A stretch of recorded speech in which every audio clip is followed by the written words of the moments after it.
আসসালামু আলাইকুম দর্শক, আশা করি সবাই ভালো আছেন। এই ভিডিওটির মাধ্যমে আমি আপনাদের দেখাবো যে কিভাবে আপনি মিটারের যে ইউনিট, মিটারে যে কত ইউনিট উঠেছে সেই ইউনিটের সাথে আপনার বর্তমান যে বিলের কাগজের ইউনিট সেটার সাথে মিল আছে কিনা। আপনার মিটার থেকে কাগজের বিল বেশি আসছে নাকি কম আসছে, যেটা যেভাবে আপনি মিলিয়ে দেখবেন।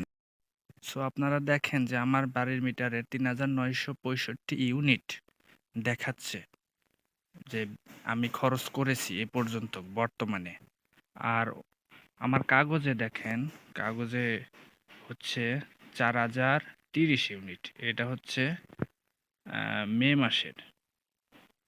মাসের বিল।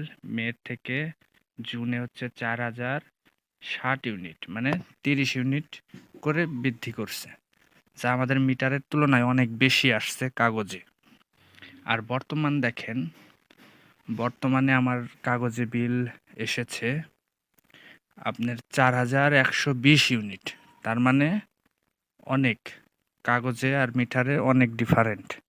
সো আমি ঢাকাতে থাকি, যে জন্য আমার বাড়িতে এসব কেউ দেখতে মানে খেয়াল রাখতে পারে না আর কি, যার ফলে এইরকম আর কি ঘটেছে। আশা করি বাড়ি থাকলে এরকম হতো না। তো দেখেন যে প্রায় ১৫৬ ইউনিটের মতো।